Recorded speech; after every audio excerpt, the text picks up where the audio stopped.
The carnivore bread loaf just came out of the oven a few minutes ago and it looks delicious, it smells delicious, it feels very, very soft. I can't wait to give it a try. Hopefully it tastes delicious, but let's go ahead and bite in.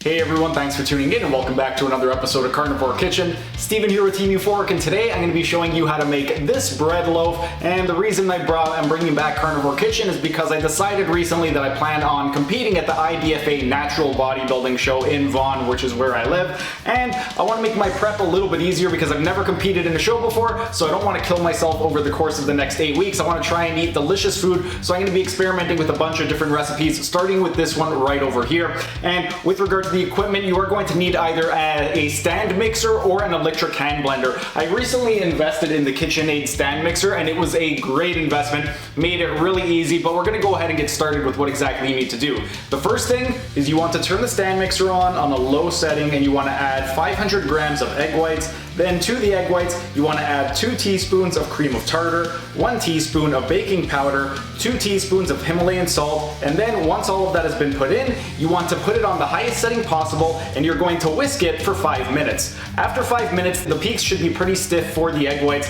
It should be stiff enough that you could turn the bowl upside down and it won't pour onto your head. Then you're going to set that aside. Next, what you want to do is you're going to grab 10 whole eggs and you're going to put it in the stand mixer. You want to add 50 grams of beef gelatin and 600 grams of Greek yogurt. And the same thing, once all the ingredients have been put in, you're going to put the stand mixer on high and let it whisk for 5 minutes. Then, next what you want to do is you are going to put the stiffened egg whites into a large bowl, and you are going to put the egg yolks over top of it, and you want to mix everything up until it's well combined. Once it has been well combined, then you are going to put it in a loaf pan. The loaf pan, ideally, I like to do is line it with parchment paper. That way I don't need to use any oils or I don't need to use any type of cooking sprays. The parchment paper is going to be great. Then you want to put it in the oven for 350 degrees. You're going to leave it in there for 30 to 35 minutes. After 30 to 35 minutes has passed, you are going to turn the oven off and you're going to let it sit in the off oven for an additional 15 minutes.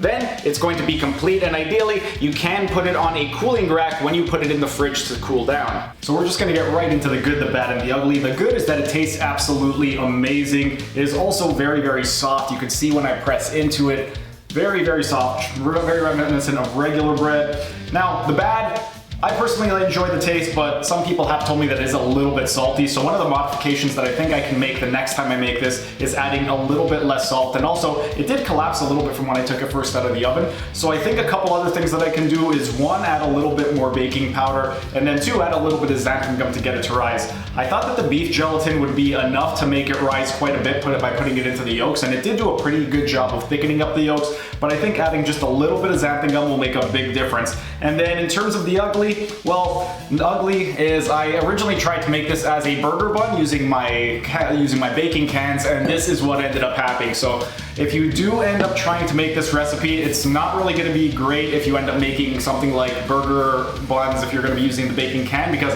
I think it's too tall, so as it starts to rise, it gets all contorted and twisted, and this was 3 baking cans worth of batter that just completely pretty much went away. So I'm gonna eat this before I actually eat the bread.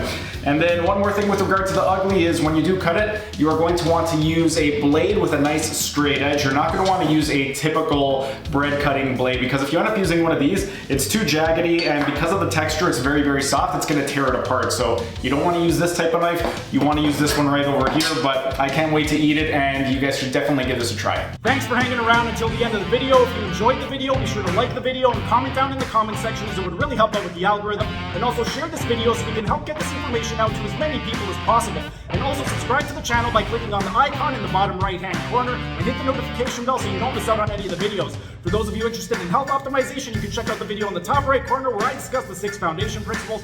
And for those of you interested in optimizing your performance, then consider becoming a member. It's only $5 per month and you get a ton of perks, including exclusive access to this program design lecture series playlist above my head.